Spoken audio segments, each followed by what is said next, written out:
one of the things that I always tell, founders, also I've been investing in startups for a very long time, so all my portfolio companies as well, is that perseverance has to be the key. There are going to be 20 odd obstacles that are going to come during your journey, so you have to persevere, and you have to be quick to sort of pivot as well, right? Like what I said, right? We wanted to be an online platform, but the first day we realized that online doesn't work, and we had to go figure out how to set up a call center, or us pivoting from a B2C platform to a B2B platform as well. So I'm saying that perseverance has to be the key, and quick decision making in terms of pivot is also really important. All right, today we had Ankit Mehrotra on the 1947 Rise podcast. Ankit is the co-founder and CEO of Dine Out. Dine Out is India's largest dining out and restaurant tech platform. Dine Out was acquired by Swiggy, India's largest on-demand delivery platform, in July 2022 for $100 million. Ankit also recently co-founded a celebrity-led fund called the One Global Ventures with the star cricketer Shikhar Dhawan. In this pod, we covered his early life, what was his environment like, what shaped him the most, his learnings from his time in the UK, what made him to move back to India, in the founding story of Dine Out, how did he meet Shikhar Dhawan, and the thesis behind celebrity-led fund, the One Global Ventures, who is the outsider work, and more. Now I bring to you Ankit Mehrotra. Ankit, welcome to the show. Hi, hey, great to be here, man. All right, we'll get going, Ankit. Maybe a good starting point would be, maybe talk us how was it growing up for you? How was your environment like? What shaped you the most? You just made me, feel really old now, getting me to think about all those years back. But yeah, born and brought up in Delhi. Went to modern school, so obviously a lot of those early years, were defined by school. A science student. Um, tried my hand at engineering, all the IITs and entrance exams, all of that. Didn't get through, so decided that I decided to go to the UK for my undergrad to study engineering. Like that was one condition my parents had, that beta banna to engineering hai, this is, we're talking about the early 2000s, right? Like that's Yeah. what I think it was defining. But yeah, and I think my time at school, and then my undergrad at University of Essex engineering, I think those probably were like 2000 to 2005 is what I would say was the defining years for me, where I realized a lot about what I wanted to do, what I did not want to do.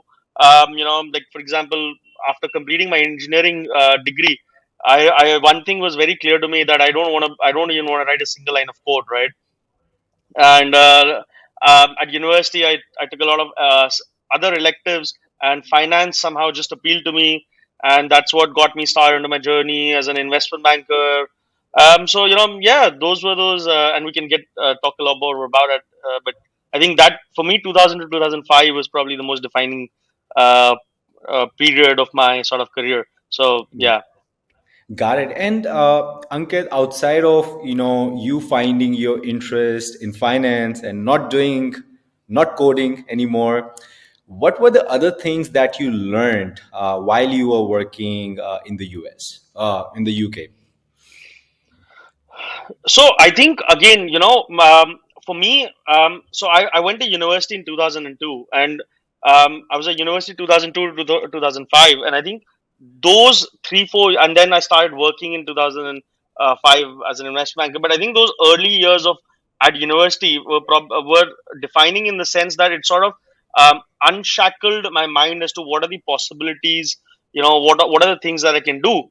And I think Mhm. those, to be honest, those early days actually got me onto my entrepreneur journey as well, because I just unknowingly, did a few things which started earning me money in those early days. And I think that's when, in hindsight, when I look back at it in hindsight, I realized that probably, I was always attracted to entrepreneurship. So just giving you a very small example.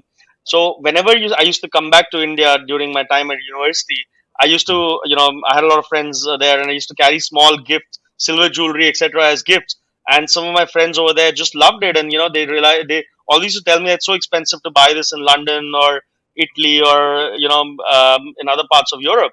And eventually I sort of started a small business where I used to, like, my friends over here used to send me these silver jewelry, which then my friends used to sort of sell in their hometowns. And so I'm just saying, like, no, Mhm. unknowingly, and those were at Unknowingly. that time that was really good pocket money, right? So Yeah. so there are a few incidences like this, which sort of got me onto this entire journey of entrepreneurship, which you can connect the dots looking back.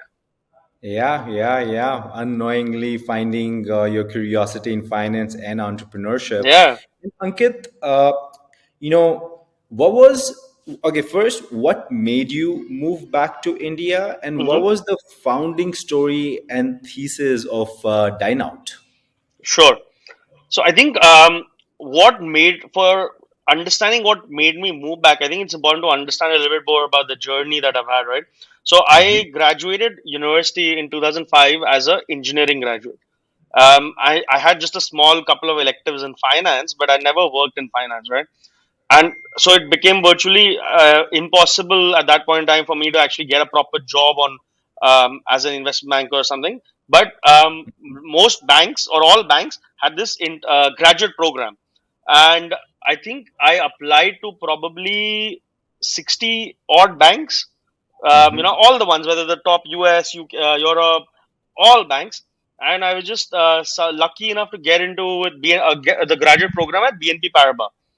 And that was actually my first sort of, all of a sudden, like, when I started working, so I was able to get in the graduate program, started working, and I realized, whoa, like, there's a huge knowledge gap between me coming from an engineering background and some of my peers who are obviously hardcore, either economics or finance or maths, whatever background, right? Hmm. So for me it became important to bridge that gap, and I then started studying for my CFA. So from 2006 to 2011 is when I did my CFA exams. I got my work. So I was working and studying at the same time, and that's when I actually got my charter as well. Like, I was studying towards the charter, right? Hmm. But during this time, we all know that 2008 9, the world went through one of the worst financial crises ever. Yeah. A lot of we all know how Lehman Brothers collapsed. A lot of the how the top US and European banks had to be bailed out.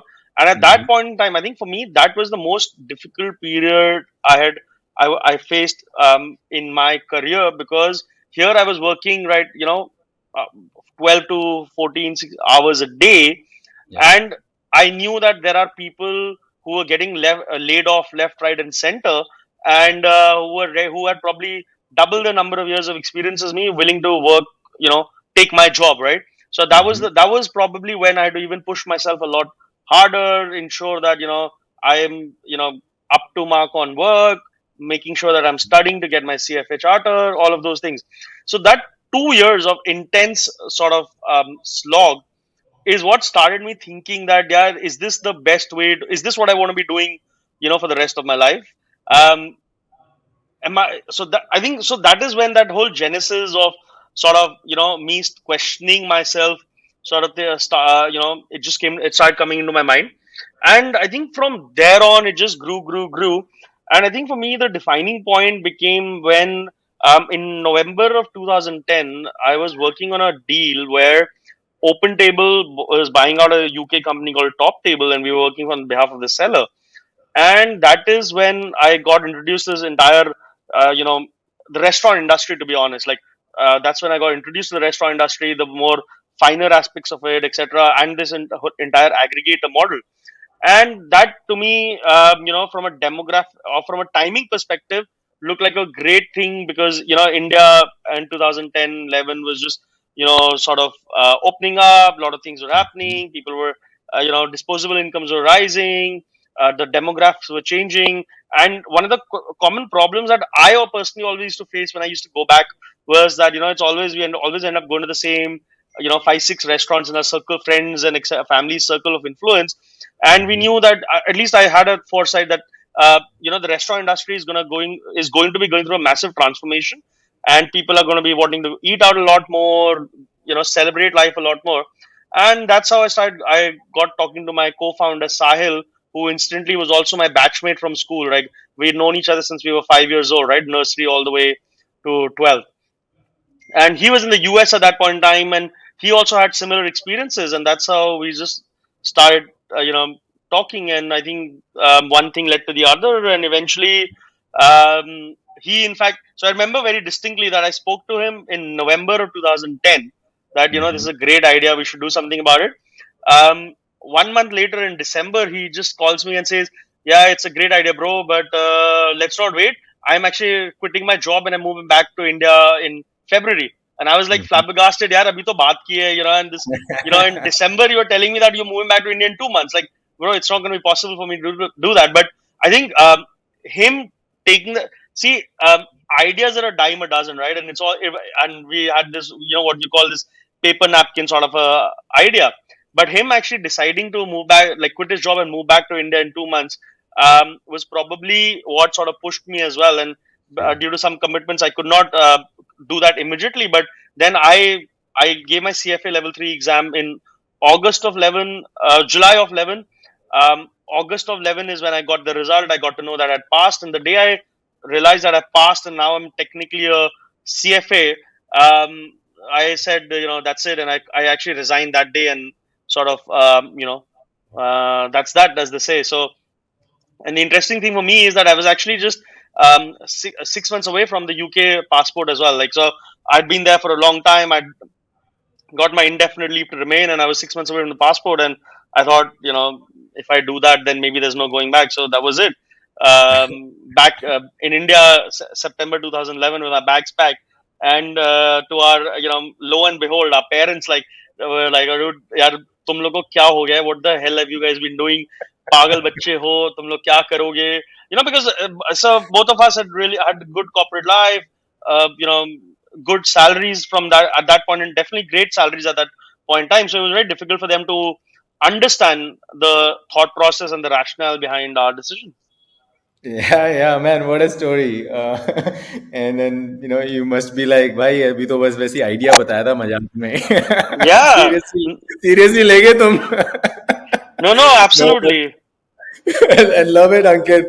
How so many things kind of came together, finance, entrepreneurship, and then your experience of, doing the deal through from the seller side. Yeah. And then that experience just led you to move back and build, Dine Out. And Ankit, in the beginning, of course, not, back in, we are talking about 2011, forget about internet Yeah. penetration, angel Nothing, nothing. capital, VC funds, and all that.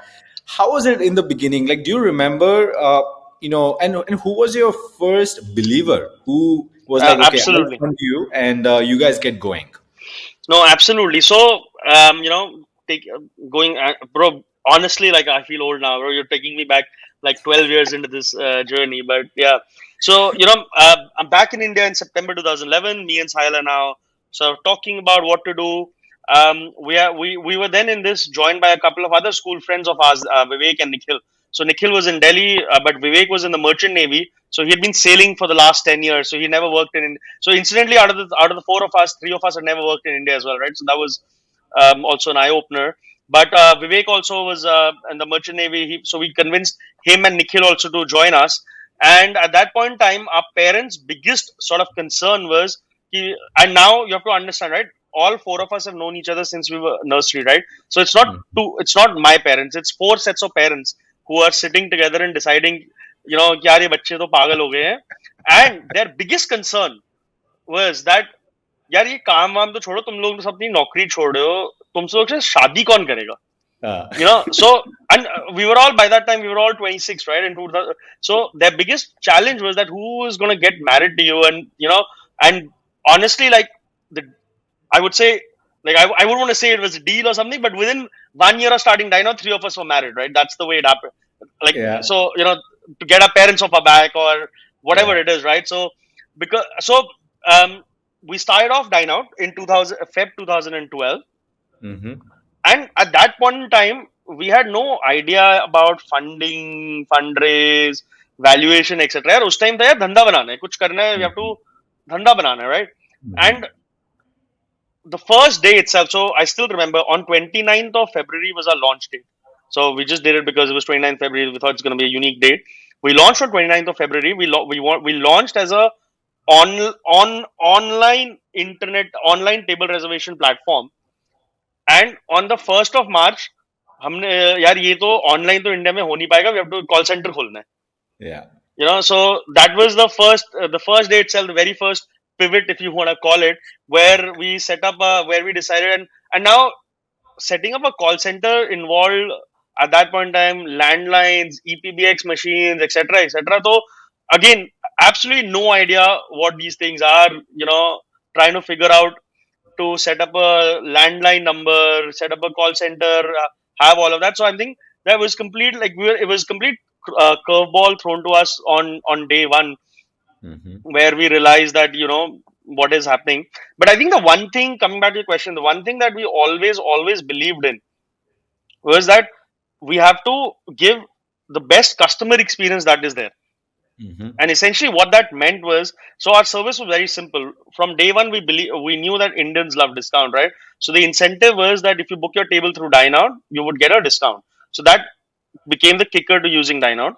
Hmm. However, as I said, right, we now had a call center and people were calling us. So literally, like in the mornings, all four of us used to head out to different directions of the town to sign up restaurants, and then in the evening we used to come back and we used to sit on the call center and start answering calls ourselves because अब यार reservation भी low ही करनी है. Hmm. That experience early on where we were talking to the customers actually helped shape a lot of the initial part of our entire sort of journey and product as well. And the great thing that came out of it was that we had this one customer who had been using our product, who'd used Dine Out to reserve tables a few times now. He was very happy with the way the service was uh, going. And eventually, he turned out to be someone who had his own business, and he turned out, loved what we were doing, wanted to meet us, met, and that person ended up being our first angel investor who wrote us a check of $100,000 at that point in time. And that is when I think our parents also had the aha moment कि यार इनको अब हमें नहीं पता क्या कुछ कर रहे तो हैं, कर बट रहे हैं. कुछ तो कर रहे हैं कि कोई और अपना पैसा लगा रहे हैं तो कुछ तो कर रहे हैं. So that was August 2012. So it took us 6 months to get there, but I think that initial 6 months of speaking to customers, doing everything ourselves, getting our hands dirty, and ensuring that we're able to ensure great customer service, I think that is what sort of set us apart at that point in time.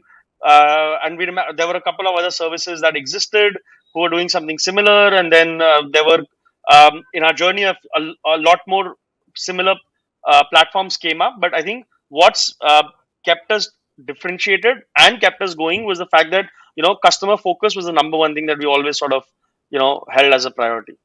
Mhm. Got it. Ankit, I might have missed it. Who was that angel investor who wrote 100K check? So it was a couple of gentlemen called Ankush Nijhavan and Gaurav Bhatnagar, who were the founders of Travel Boutique Online.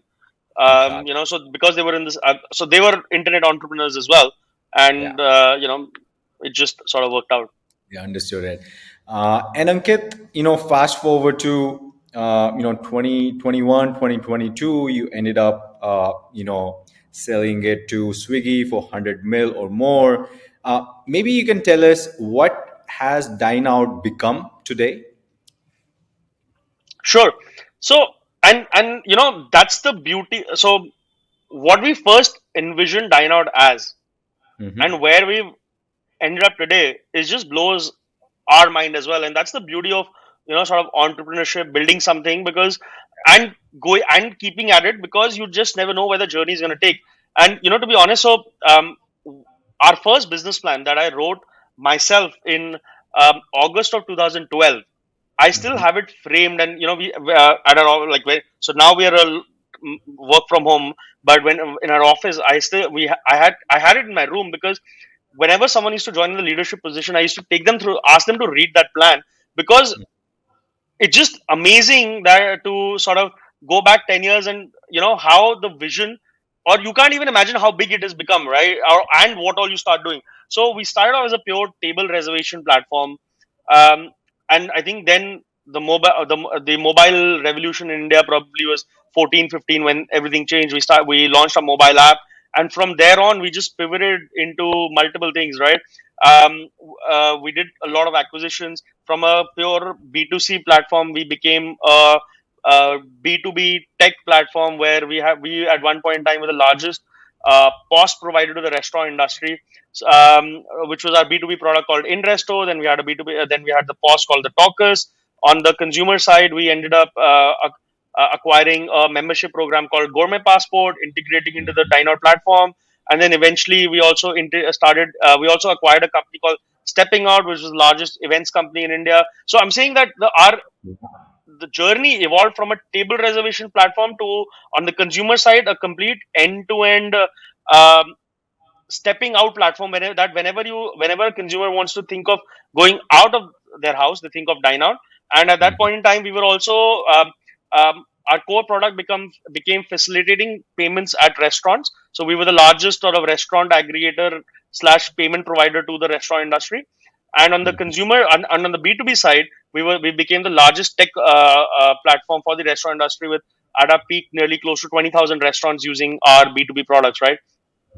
We were able to expand our B2B service to multiple countries outside of India. So we were live in the UAE, we were live in Saudi Arabia, we were live in Oman, Qatar, uh, Africa.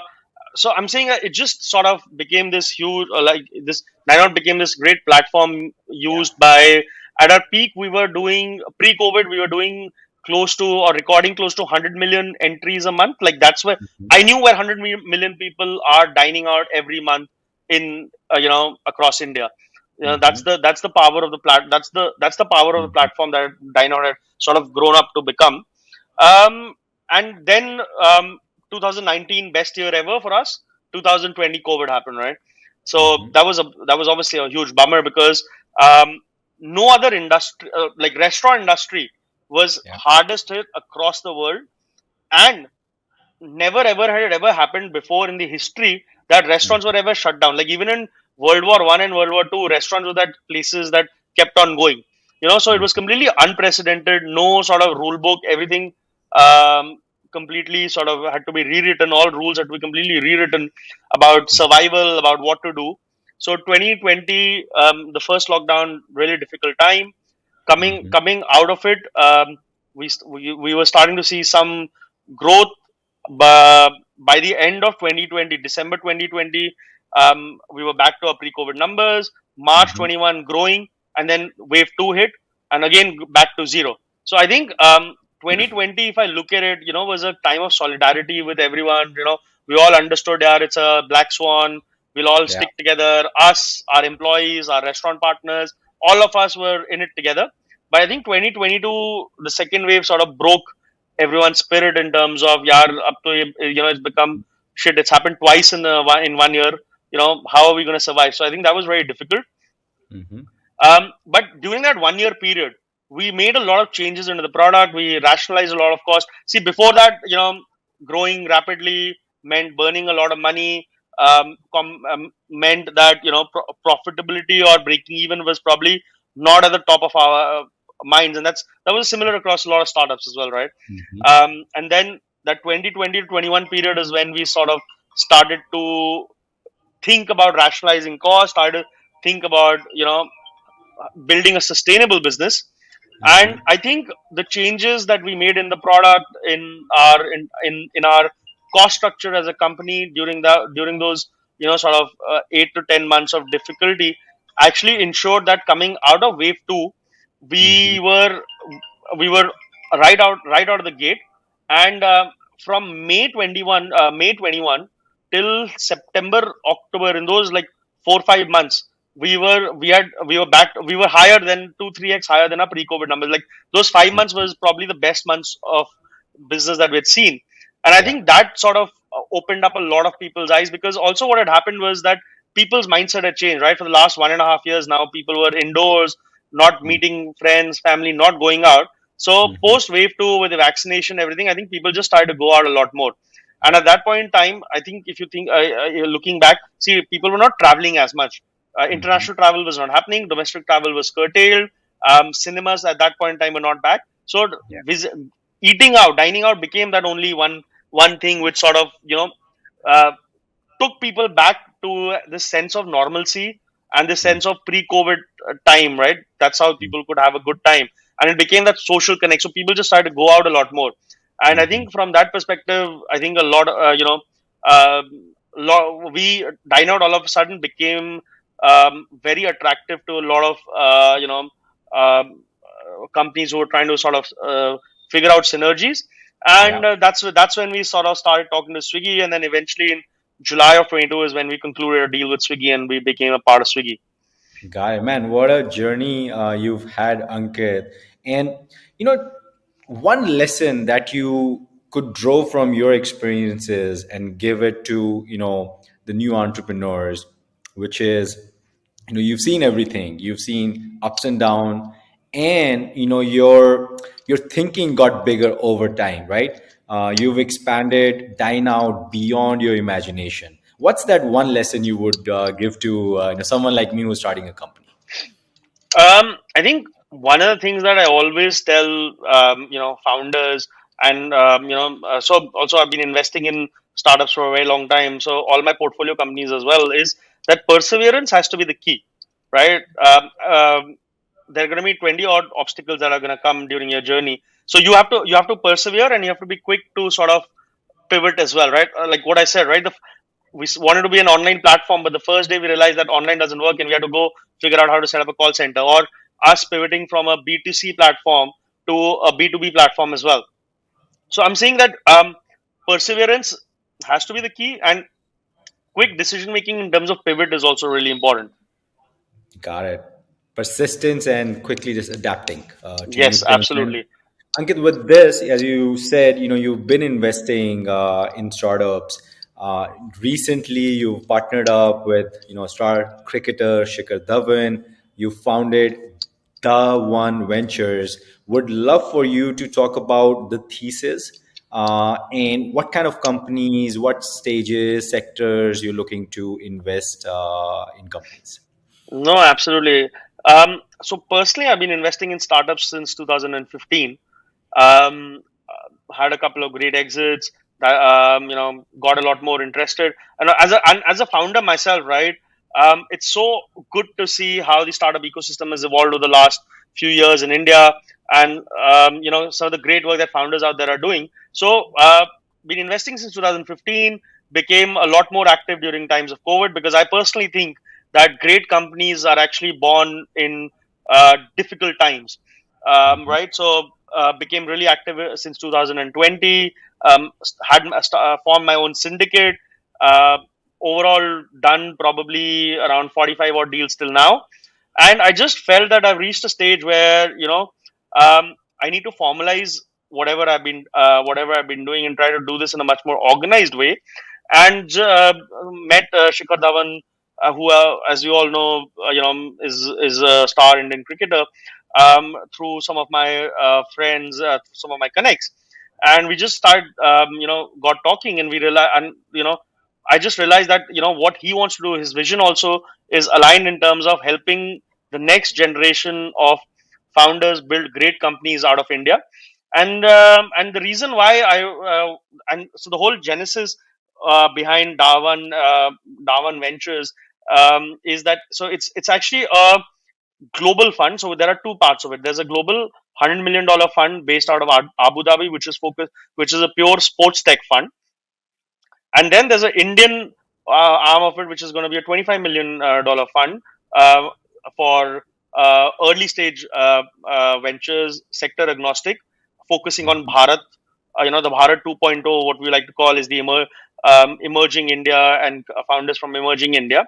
And the whole thesis behind it is that today, if you look at it, celebrity investment as a category doesn't actually exist in India, right? Mhm. When I look at outside India, we've got the likes of, for example, Serena Williams just started a VC fund. We know, Yeah. like, Kobe Bryant, Michael Jordan, all these guys have been investing forever. So Ashton Kutcher, like all these guys, there's a huge celebrity invest VC industry out there, but in India, it's not happened before. And from as a startup, as a founder as well, the problem that we used to face is that, whenever we used to go to, and especially when you become a decent size, you want to go to a celebrity to get brand recognition, get them on board as a brand value sort of a thing. But those things are very expensive to do, and it's not possible for, let's say, early stage companies to get into it, right?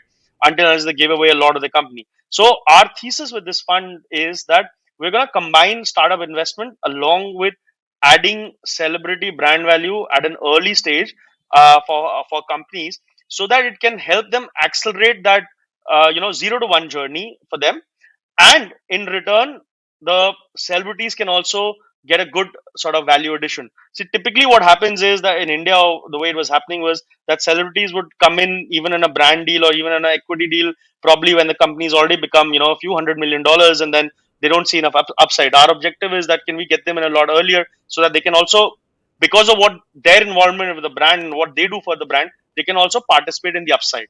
So that's the whole thesis and the genesis of what we are trying to do. And yeah, let's see how it goes. Got it. No, Hopefully, love it, yeah. Ankit. We spoke about it earlier. I think there's clearly a white space. A product like the One Venture is needed. It's more of like, you and Shikhar, there's like a very strong complementary skill sets there as well. So I'm very excited, personally, very excited about the fund. With this, Ankit, my co-pilot, he wants to get in. He's over here. And so, Ankit, he's asking, you've had tons of success as of now. And, how much of your success, Ankit, would you attribute to luck? And if you do, why?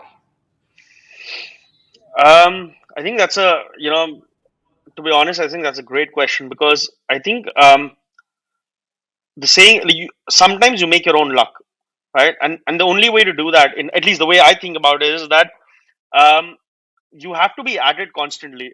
Like, you never know what is going to work. And a lot, in hindsight, a lot of people might say that, okay, oh, he was at the right place at the right time, or he just got lucky. But I think it's a if you are at your journey, if you are persistently doing at your journey, doing what you love doing, and you know working on your problem, I think there will be a point in time uh, where you won't realize it, but looking back, and then you might just think, okay, oh, I had a lucky break and this happened. But at that point in time, you don't realize it's luck, or you don't think of it that way, because you're right in the midst of action, in the thick of things, trying to soldier through. So I think, to be honest, I don't know. Like the way, that's the way at least I think about it. Luck is in hindsight. When you look at something in hindsight, you realize that, oh yeah, I think I got lucky. But Yeah. when you're going through that journey, I don't think so. You rely on luck to succeed. Yeah, yeah, it's staying at it long enough, and you'll get what you deserve. And Ankit, money or power? I think money gets you power. Got it. And Ankit, what's your relationship with money? um, if you would have asked me 10 years back, I would have. Actually, no. To be honest, let me take a stab. Right. So I started working as an investment banker right out of college. Right. So in 2006, my first salary was like 50,000 pounds. So I've seen money from that. Not obviously from that perspective. Right. I've seen money. So I think it's there to fulfill your needs and nothing beyond that. Like, that's the way I think about it. Satisfaction to a certain extent, but that's about it. Got it. And Ankit, if let's say money and attention are not needed anymore, typically, Okay. as it's in the human nature, we seek for money, we seek for status, fame. You got everything. Mm. Once you have everything, what would you work on? Um, my passion projects, right? There are some things which I feel very strongly about. See, I think again, right? Um, Money is required to get you a certain level of independence, where you don't have to work for your day-to-day sort of survival over the foreseeable future, for the rest of your life, right? I think once you get to that stage, I think that is when or at least that's the way I think about it, that you can start working on your sort of interests and passions. Like for example, I love cooking. I can cook in several different cuisines, and that's something that I want to probably in a few years from now probably take up a lot more seriously. I love interacting with the founders, looking at different sort of sectors, etc. That's something again, hopefully in a few years time I'll have a lot more time to do all of that. So I think when you have financial freedom, I think you're free to work on your passions, Yeah, it looks like it enables you to become who you really are who you want to and be. who you want to be. And Ankit, we know you as a tech entrepreneur, investor. What do your friends know you for? Who are you outside of work? Uh, a risk taker who is a poker addict. Ah, got it. And Ankit, got one more here. What's Hmm. your day like? Huh. Busy, in one word, but no, yeah. So I try to get up early to play badminton. Badminton, like that's a habit that I've had for a very long time, because I think doing an activity early as first thing in the morning just sort of wakes you up, energizes you, keeps you fresh for the rest of the day. So typically, I wake up. I play from around 7 to 8:30 with a few friends, badminton. Come back, then get my daughter ready for school. Go drop her to school. Um, Typically start my day around 10. Um, Mhm. calls. I also invest a bit. Invest in the stock market, etc. So figure out what's Yeah. happening with market, etc. Calls throughout the day. Get free by 6:37. Spend some time with my daughter. I love cooking, as I said. So I try to cook at least twice or thrice a week, because that just sort of I think cooking is a very creative sort of an art. So I think it just sort of very it's just like a stress buster for me. Um, Meal, spend some time with the wife, chill, catch up on some work, and watch some shows, and then that's it. So Guy, it seems like cooking is meditative for you. it is. Honestly, like, um, that's how I got into it, because what I said, like during my early investment banking days, like one of the most stressful. It was really stressful, right? That period was really stressful, and people had multiple ways to get out of the stress. Some friends used to just go out, get drunk, and smash, and that was their way of getting over. But you can't do that again and again and again, right? So I just somehow got into cooking, and I think from there on, I think it's just been like my relationship with food has grown, and I just love sort of And you've always been close to food with yeah. Dine Out and Ankit. Man, I had so much fun. Thank you so much for doing it. Really appreciate it. No, absolutely, Shiva. Thank you so much for having me over on 1947 Rise. I think it's a great sort of platform, and yeah, look forward to seeing you get other fabulous founders as well.